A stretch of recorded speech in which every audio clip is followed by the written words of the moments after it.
and we've had search and rescue teams at the ready for any calls for help this morning. There's still very dangerous conditions in the state, and people should wait to be given an all clear by their leaders before they go out. We know from previous hurricanes that it's often the case that more lives are lost the days following the storm than actually during the storm itself. Vice President Harris and I have been in constant contact with the state and local officials. We're offering everything they need. I must have spoken to somewhere between 10 and 15 mayors and county executives and all the governors. And in fact, starting this morning, we are getting direct assessments from the storm of FEMA, from Director Criswell as well, also Florida Governor DeSantis, whom I had a chance to speak. And the Vice President and I have just convened a meeting this morning with the leaders of the Department of Homeland Security, Department of Defense, including NORTHCOM Commander, who has responsibility for providing defense support to civilian authorities. And that apparently is going very well as from the Coast Guard and from FEMA we've received reports. We focused on what the American military can do like no one else can, provide emergency support for communities in need, and we're required by the governor in the affected states.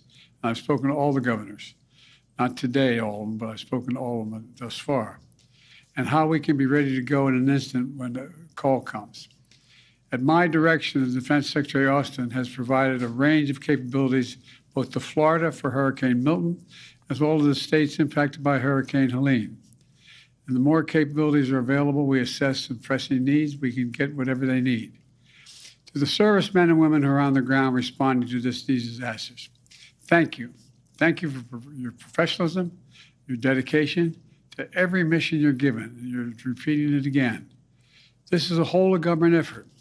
It also includes the Department of Energy, Department of Transportation, Department of Health and Human Services, and the Department of Housing and Urban Development, which is providing mortgage relief for impacted homeowners. As directed, FEMA is going to open disaster recovery centers all across the impacted communities right away. So there's one stop the residents can go to learn about the support they might need, and they'll be advertised where those places are. 3 million people are without power, but more than 40 million power line workers have come from around the country, from Canada to Florida, to restore power across the state. In addition, the Federal Aviation has authorized Florida Power and Light to fly large drones before other manned aircraft can get up in the sky to quickly assess the damage on the ground so ground crews can restore power as quickly as possible. The Coast Guard and the Army Corps of Engineers are assessing how fast they can reopen the Port of Tampa to get fuel, food, water, and other basic goods flowing into the area again and quickly. Additionally, Vice President Harris and I said yesterday, and we'll say it again, to anyone who seeks to take advantage of our fellow Americans' desperation, whether you're a company engaging in price gouging or a citizen trying to scam your neighbors, we will go after you and we will hold you accountable. Now, not only that, our fellow Americans are putting their lives on the line to do this dangerous work and receive death penalties. Some received death penalties yesterday as a result of reckless, irresponsible, relentless disinformation and outright lies that continue to flow. Those who engage in such lies are undermining confidence in the rescue and recovery work that's opening and ongoing. As I speak, they're continuing. These lies are also harmful to those who most need help. Lives are on the line. People are in desperate situations. Have the decency to tell them the truth. So let me say this. To all the people impacted by Hurricane Helene and Hurricane Milton, despite the misinformation and lies, the truth is we're providing the resources needed to rescue, recover, and rebuild.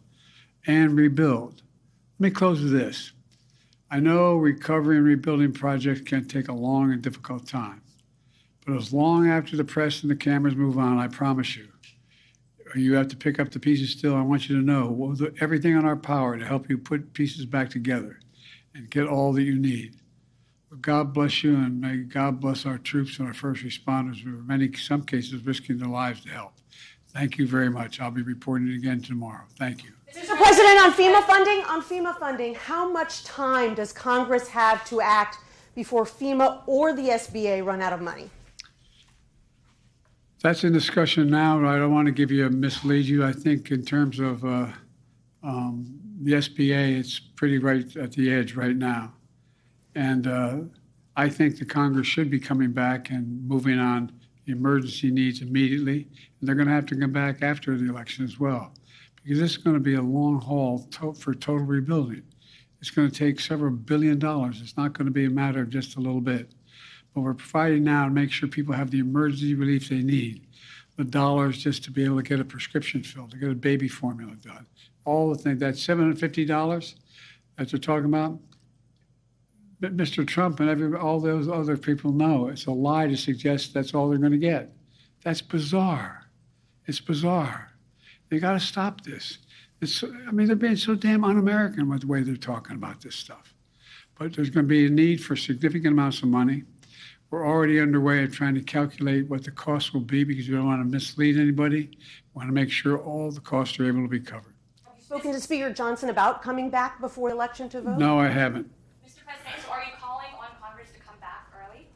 I think Congress should move as rapidly as they can, particularly on the most immediate need, which is small business. But the Vice President said yesterday that FEMA has what it needs. There's enough resources. The Congress does not need to come back right away. FEMA has its needs. That's different than SBA. Okay, so it's SBA. They need to come back and do SBA. Yeah, but they're going to need a lot more. Mr. President, what did Prime Minister Netanyahu tell you about his plans relating to retaliation? He's coming over to help with the storm. Mr. President, have you spoken with former President Trump at all? Are you kidding me? Mr. President Trump, former President Trump, get a life, man. Help these people. Will you hold him accountable? You said you were going to hold those accountable. Public will hold them accountable. You better than the press hold them accountable, because you know the truth. Will you plan to speak with former President Trump? No.